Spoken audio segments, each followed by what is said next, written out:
자, 제가 지금 말씀드린 대로 이 고린도서 10장 16절에서 21절은 제가 1년에도 한 몇 번씩 이와 관련해서 우상숭배에 관련해서 소개해드리는 구절입니다.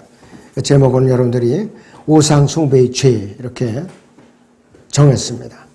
자, 우리나라는 특히 우리나라나 일본이나 중국의 공통점이 있어요.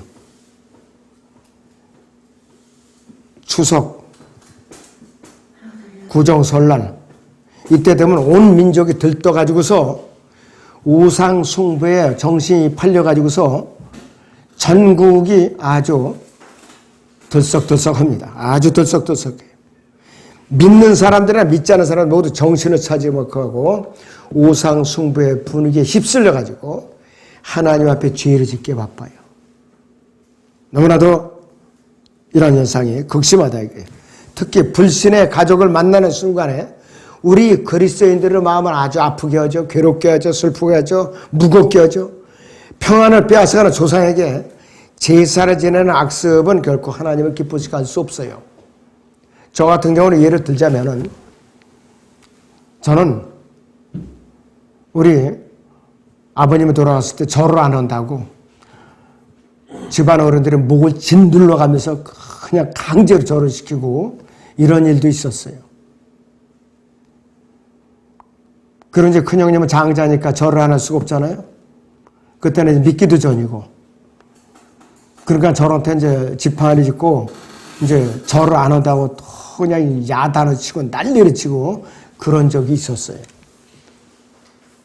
어쨌든 주님이 영접해서 일반 제도교회라도 가니까 그 버릇을 없애더라고요. 안 하더라고요. 이제. 자, 그래서 이 믿지 않는 사람들과 믿는 사람들이 섞여 있는 가족들은 이런 구정이나 추석 때 되면 괴롭기만 해요. 해결이 되기 있지는 괴로운 거예요. 마음이 무거운 것이 전부. 자, 그러면 하나님께서는 이사야서 42장 8절에서 나는 주니 그것은 내 이름이라. 나는 내 영광을 다른 자에게 내 찬양을 새긴 형상에게 주지 아니하리라 이렇게 경고하고 있어요. 분명히. 찬양을 함부로 해서는 안 돼. 찬양은 누구에게만 하느냐? 하나님께만 해야 돼. 우리는. 프레이즈라는 용어가 하나님께 해당되는 용어예요. 세상의 여러 가지 유행가를 따라서 부르면서 할례라는 데 휩쓸려 가면서 하나님의 영광과는 관계 없는 데에 찬양이라는 용어를 함부로 써도 안 돼요. 그리고 거듭난다는 거, 본어기라는 말을 성경에 관련해서 혼의 영의 거듭남과 혼의 구속에 관련된 것 외에는 거듭남이라는 용어로 쓰면 안 돼요. 이 정치 사기꾼들이 정치가 거듭나야 된다. 우리 당이 거듭나야 된다. 어쩌고 저렇게 사기를 치고 있어요. 이거는 그 사람들은 사기꾼들이에요. 그 사람들은 사기꾼들이에요. 결국 자기 자리 유지하기 위해서 평생 연금 다 먹기 위해서 그 짓을 하는 거예요. 전혀 관계가 없어요. 그런 사람들은. 오직 하나님과 죄인과 1대1로 주님을 영접해서 영이 거듭날 때 그때만 관계 있는 용어래요.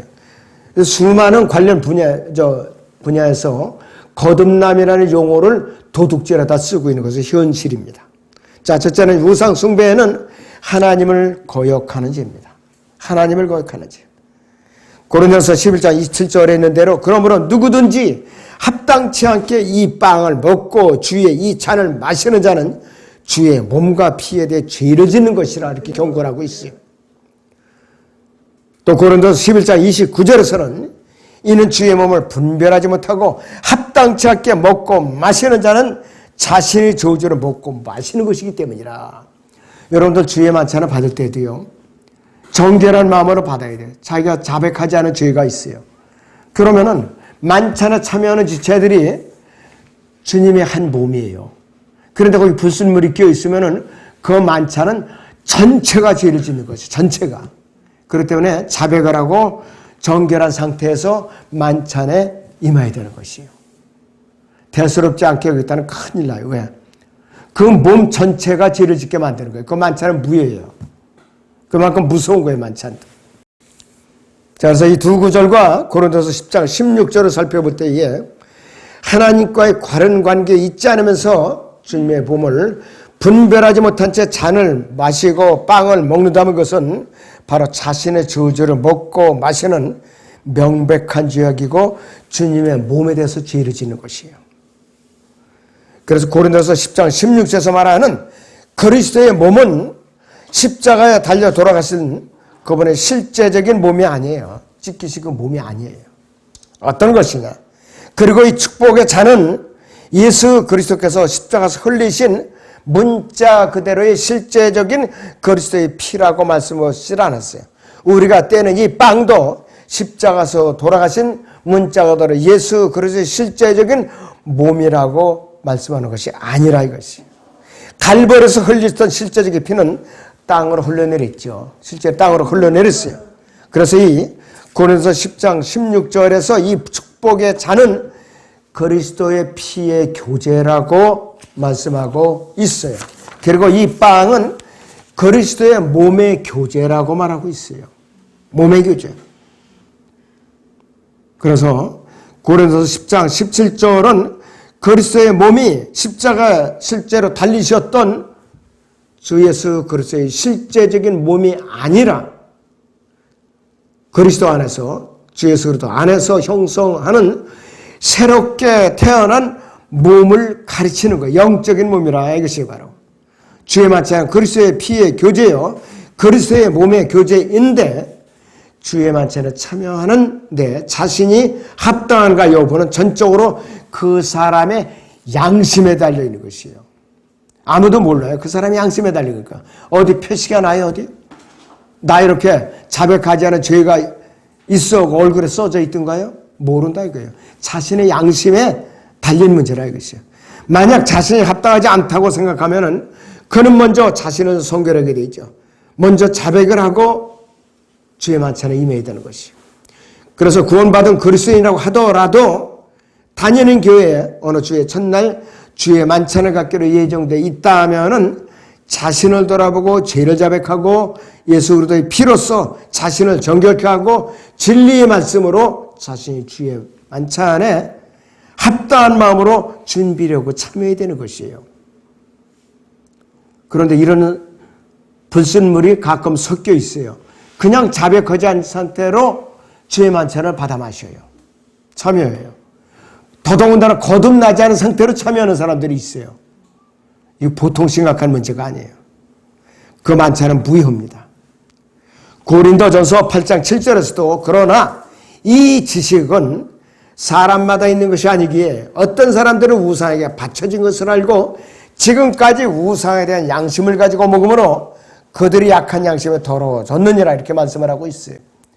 이것은 무슨 말이냐면은 구원받은 저나 여러분은 주의 식탁에서 성도들과 함께 빵을 떼고 잔을 마시면서 그리스도의 몸과 피를 기억하고 기념할 뿐 그 이상도 이하도 아니에요.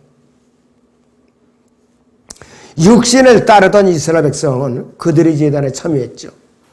제사를 지낸 후에 제물로 드려진 염소나 소 같은 것을 이들은 고기를 삶아서 나누어 먹었어요.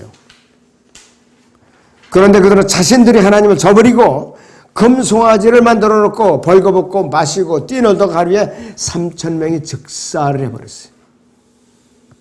즉사를 했어요. 즉사.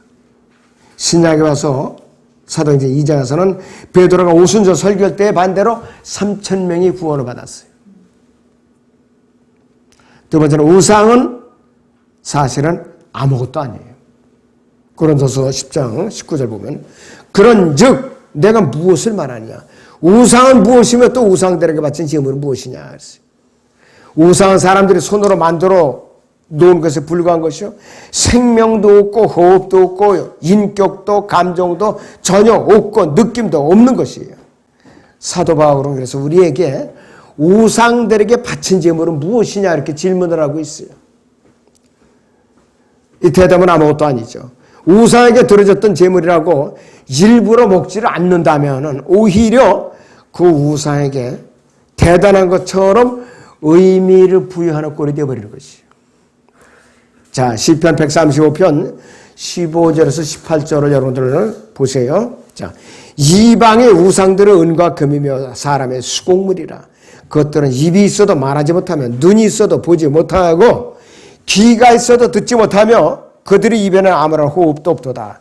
그것들을 만드는 자들은 그것들과 같으며 그것들을 신뢰하는 모든 자들도 그러하도다. 이렇게 말씀하고 있다 이것이에요. 하나님께서는 우상을 숭배하는 것을 용납하지 않으시요. 또 제사 음식을 차려놓고 죽은 조상에게 제사를 지내는 것은 하나님을 모독하는 가장 큰 죄악이에요. 제사를 지내는 사람 자체를 하나님께서는 우상으로 간주하시는 거예요. 죽은 조상. 아버지가 먼저 돌아가셨다. 어머니가 돌아가셨다. 죽은 남편이 먼저 세상을 떠났다. 죽은 아내가 떠났다. 이래갖고 제사를 차려놓고 제사를 지내는 것은 하나님을 모독하는 가장 큰 죄악이라고 그랬어요. 여러분들 명심하세요. 남의 일이 아니야. 여러분들 예배 끝마치고 집에 돌아가면은 분명히 섞여 있는 이런 가족들이 있다 이거예요. 너무나도 심각한 일이에요. 그래서 제사를 지내는 사람 자체를 하나님께서는 우상으로 간주하셔요. 또 우상을 섬기는 모든 사람은 하나님 앞에 큰 수치를 당하게 돼 있어요. 이사야 44장 9절 11절을 봐요. 새긴 형상을 만드는 자들은 모두 다 허망하도다 그랬어요. 그들이 기뻐하는 것들은 유익하지 못하는 일이었어요. 그들 자신의 증인들이라 그들은 보지도 못하고 알지도 못하여 수치를 당하리라. 누가 아무것도 유익하지 못한 신을 만들었으며 새긴 형상을 부어 만들었느냐. 보라, 그의 모든 동료들이 수치를 당하게 될 것이라. 그 기술 공도는 사람들이니 그들로 모두 함께 모이게 하고 일어서게 하라. 그를 두려워하며 그들이 두려워하며 함께 수치를 당하려고 그랬어요. 그러니까 우상을 만드는 사람이나 섬기는 사람이나 또 우상에게 절을 하는 사람들 다 똑같이 우상으로 간주했어요. 하나님께서는. 그러니 여러분들 친척들 누군가가 제상을 차려놓고 절을 했다면 그 사람 자체도 우상으로 보세요. 하나님께서는. 그 사람 자체도. 자, 세 번째는 이방인들이 제사는 마귀들에게 지내는 것이라고 성경에서 분명히 밝히고 있어요. 고린도서 10장 20절이죠. 거기. 그러나 내가 말하노니 이방인들이 제사하는 것은 마귀들에게 하는 것이 하나님께 하는 것이 아니니라 이렇게 분명하게 선을 긋고 계세요. 그리스도인이 이방인들의 제사에 참여하는 것은 큰 죄악이죠. 그 사람도 우상이라 이거예요. 그리스도인들이 진정으로 하나님을 두려워한다 하면 감히 어떻게 마귀들과 교제할 수가 있는가. 이건 불가능한 것이에요. 고린도후서 6장 15절에서 16장 상반절을 보면 그리스도가 벨리알과 어찌 조화를 이루며 또한 믿는 자가 믿지 않는 자와 어떤 부분을 같이 하겠느냐. 하나님의 성전과 우상들이 어찌 일치하겠느냐. 이는 너희가 살아계신 하나님의 성전임이라 그랬습니다. 살아계신 하나님의 성전이 어떻게 제사를 지내냐 이거예요.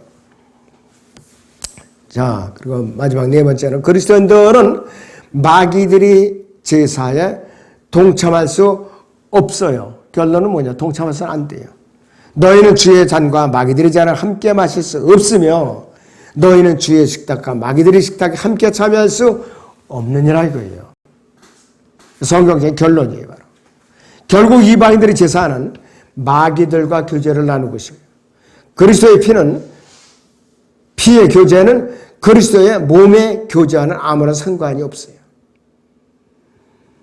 자, 보면 저희 고린도서 10장 16절에서 17절 이것을 같이 읽습니다. 시작. 우리가 축복하는 이 축복의 잔은 그리스도의 피의 교제가 아니며 우리가 떼는 이 빵은 그리스도의 몸의 교제가 아니냐.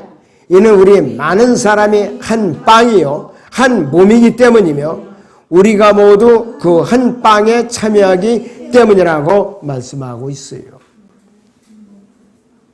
이 구원받은 모든 그리스도인들은 영적으로 한 빵이고 영적으로 그리스도의 한 몸을 이루고 있어요. 그리고 주의 만찬에서 영적인 그리스도의 몸과 영적인 그리스도의 피의 교제를 나누고 있어요. 자, 그래서 17절 상반절에서는 우리 많은 사람이 한 빵이요 한 몸이기 때문이며 우리가 모두 그 한 빵에 참여하기 때문이라 그랬습니다. 주의 몸 모든 구원받은 그리스도인이 그리스도 안에서 영적으로 형성하는 한 몸, 즉 뭐냐?